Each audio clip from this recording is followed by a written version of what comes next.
या सर्व मुलांना ऑडिशन करता बोलावलं गेलं होतं एका वेब सिरीजच्या, आणि जी मुलं तिथे जमली त्यानंतर या बिल्डिंगचे हॉल बंद करून ठेवलेलं होतं.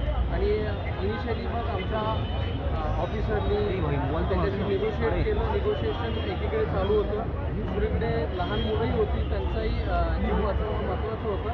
या सर्व परिस्थितीतून मार्ग काढत एक चांगली कारवाई करत मुंबई पोलिसांच्या अधिकाऱ्यांनी 17 मुलं, एक सिनियर सिटीजन आणि एक नागरिक यांना सुखरूपपणे यांची सुटका केली. सर, कशी सुटका करण्यात आली? तर आणि मुंबई पोलिसांचं खूप मोठं नाही, मुंबई पोलिसांनी खूप चांगलं आप देख सकते हैं कि जो पुलिस अधिकारी है वो बता रहे हैं. हो सर. या सर्व मुलांना ऑडिशन करता बोलावलं गेलं होतं एका वेब सिरीजच्या, आणि जी मुलं तिथे जमली त्यानंतर या बिल्डिंगचे हॉल बंद करून ठेवलेलं होतं. आणि इनिशियली मग आमच्या ऑफिसरनी त्याच्याशी निगोशिएशन एकीकडे चालू होतं, दुसरीकडे लहान मुलंही होती, त्यांचाही जीव वाचवणं महत्त्वाचं होतं. या सर्व परिस्थितीतून मार्ग काढत एक चांगली कारवाई करत मुंबई पोलिसांच्या अधिकाऱ्यांनी 17 मुलं, एक सिनियर सिटीजन आणि एक नागरिक यांना सुखरूपपणे यांची सुटका केली. सर, कशी सुटका करण्यात आली? तर आणि मुंबई पोलिसांचं खूप मोठं नाही. तर आपण बघितलं पोलिसांची पहिली प्रतिक्रिया समोर आलेली. पोलिसांनी कशा पद्धतीने या आरोपीला, या माथेफिरूला ताब्यात घेतलं ते पोलिसांनी सांगितलेलं आहे. या आरोपीने, रोहित आर्यने काही मुलांना ओलीस ठेवलेलं होतं. त्यानंतर जशी माहिती पोलिसांना कळली, पोलिसांनी ही कारवाई केलेली आहे. त्यामागची काही कारणं जी आहेत ती समोर येत आहेत. स्वखर्चाने 60 ते 70 लाख रुपये खर्च केल्याचं रोहित आर्यनं सांगितलं होतं, आणि निधी न मिळाल्यामुळे आर्य आंदोलन करत होता अशी माहिती सुद्धा सध्या समोर येते. एका खोलीमध्ये मुलांना या डांबून ठेवलेलं होतं. एका चित्रपटाचं शूटिंगसाठी ऑडिशन आहे असं सांगत या सगळ्या मुलांना पवईमध्ये ओलीस ठेवलेलं होतं. नागपूरमध्ये स्वच्छता मोहीम राबवली होती असं माहिती सध्या समोर येते रोहित आर्यकडून, आणि या संदर्भात त्यावेळेला 1 कोटी रुपये निधी मंजूर करण्यात आलेला होता. मात्र तो निधी त्याला मिळाला नसल्याची माहिती समोर येते. त्यामुळे स्वखर्चाने 60 ते 70 लाख रुपये त्याने खर्च केल्याची माहिती समोर येते. निधी न मिळाल्यामुळे आर्य आंदोलन करत होता, आणि या दरम्यानच पवईमध्ये काही मुलांना ओलीस ठेवण्यात आलं. या खोलीमध्ये काही मुलांना डांबून ठेवण्यात आलेलं होतं.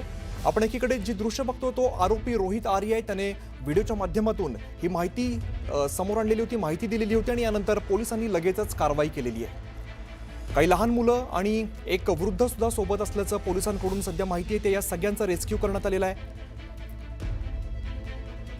रोहित आर्य हा प्राध्यापक असल्याची माहिती समोर येते. नागपूरमध्ये स्वच्छता मोहीम राबवली होती स्वखर्चाने, आणि या संदर्भातला निधी न मिळाल्यामुळे आर्य आंदोलन करत होता. रोहित आर्य हा नागपूरच्या शाळेचा प्राध्यापक असल्याची माहिती सध्या समोर येते, आणि नागपूरमध्ये जी स्वच्छता मोहीम राबवली होती त्या संदर्भातला जो निधी आहे तो मंजूर झाला होता. मात्र निधी न मिळाल्याचं रोहित आर्यकडून सांगण्यात आलं होतं, आणि या दरम्यानच या सगळ्या मुलांना ओलीस ठेवून त्याने एक व्हिडिओ प्रदर्शित केला, आणि त्या व्हिडिओमध्ये दिसत होतं की तो माध्यमांना सांगतोय की निधी न मिळाल्यामुळे आंदोलन करत होता. ही माहिती समोर येते, आणि या मुलांना ओलीस ठेवल्यामुळे काही प्रश्न आहेत ते मांडायचे आहेत अशी माहिती सुद्धा या व्हिडिओच्या माध्यमातून समोर आलेली होती.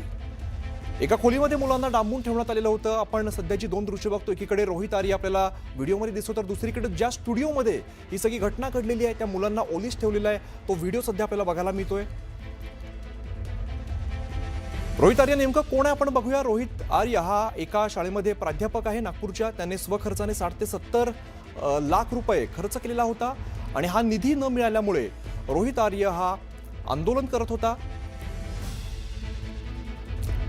नागपूरच्या शाळेचा प्राध्यापक असल्याची माहिती सध्या समोर येते. या संदर्भातला पोलीस तपास अजून सुरू आहे. जसे जसे नवे खुलासे होतील तशी तशी माहिती समोर येईल. मात्र सध्या या आरोपीला पोलिसांनी ताब्यात घेतलेला आहे. 1 कोटी रुपये निधी मंजूर करण्यात आला होता असं रोहित आर्यकडून सांगण्यात आलं होतं. मात्र स्वखर्चाने 60 ते 70 लाख रुपये खर्च केला, आणि तो निधी न मिळाल्यामुळे काही प्रश्न मांडायचे असा या व्हिडिओमध्ये उल्लेख बघायला मिळतोय. पवईच्या एका स्टुडिओमध्ये काही मुलांना त्याने ओलीस ठेवल्याची माहिती समोर येते. नागपूरमध्ये स्वच्छता मोहीम राबवलेली होती, आणि या संदर्भातला जो निधी आहे तो त्याने स्वखर्चाने काही रक्कम खर्च केली होती. त्यानंतर 1 कोटी रुपये निधी मंजूर करण्यात आला, मात्र हा निधी मिळाला नव्हता अशी त्याची तक्रार होती, आणि या संदर्भात त्याने वारंवार आंदोलन केल्याची सुद्धा माहिती समोर येते. काही प्रश्न उपस्थित करायचेत असं या व्हिडिओमध्ये उल्लेख बघायला मिळतोय आणि या संदर्भातच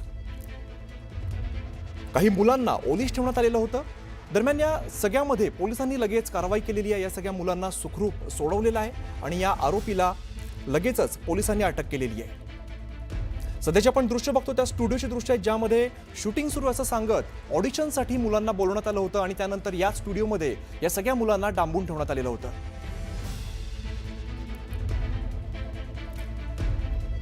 काही मुलांना ओलीस ठेवल्याची माहिती समोर आली आणि त्यानंतर पोलिसांनी लगेच कारवाई केलेली आहे. एका खोलीमध्ये डांबून ठेवल्याची माहिती होती. 15 वर्षाखालील साधारण 20 एक मुलं या खोलीत असल्याची माहिती होती.